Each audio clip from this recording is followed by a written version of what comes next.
Hello guys, welcome again to my YouTube channel, and today we are going to make a review video of the Asgard F4 all-in-one flight controller that has also 4 ESCs. Okay, the board comes as you can see here, okay, with no cables or anything, but it has this instruction manual with a bit of information of the board that is going to be very useful.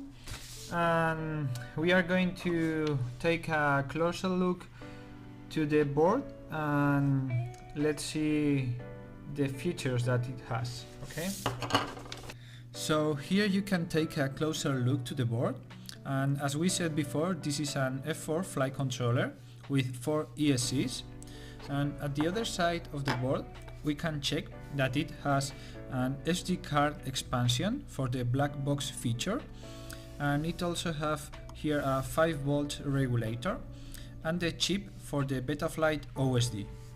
Also it has here 2 tantalum capacitors that are going to help to filter the high frequency noise, but since this is a very compact board, I'm going to definitely use a low ESR capacitor to get the best performance out of the board.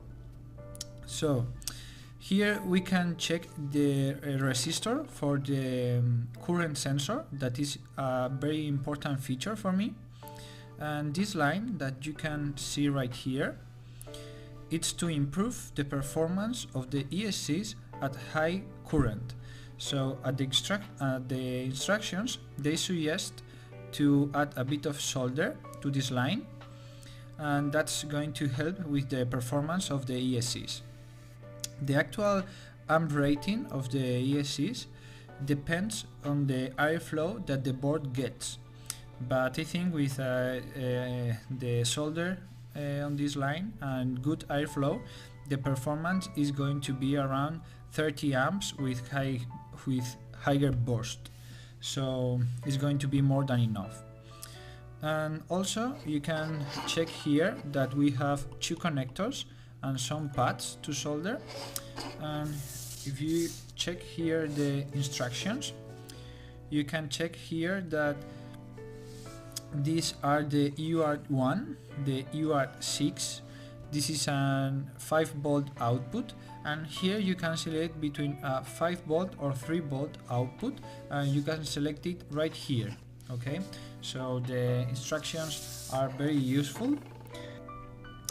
Also, one feature that this board has is if you want to change something on the ESCs with the BL Heli configurator, you only need to plug the USB.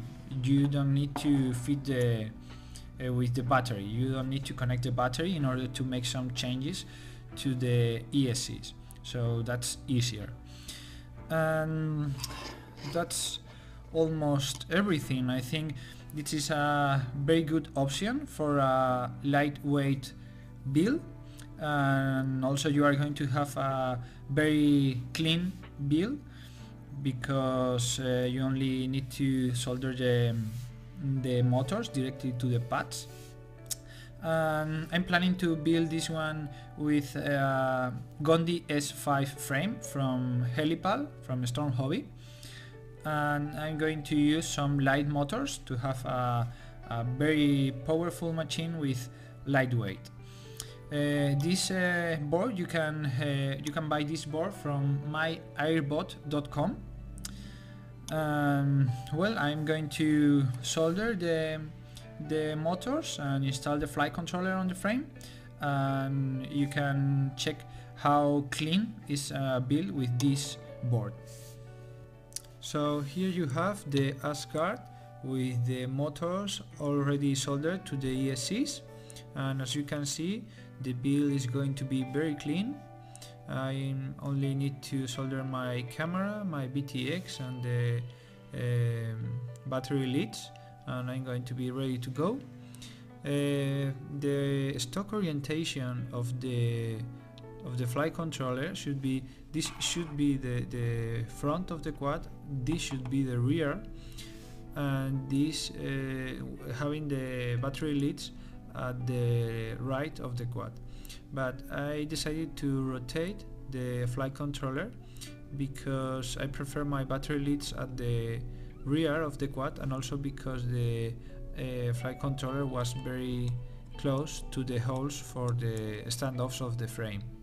This particular frame is the Gondi S5 and it's very small, so I can't put in the stock head orientation, but almost in every frame and the rest of the frames should be okay.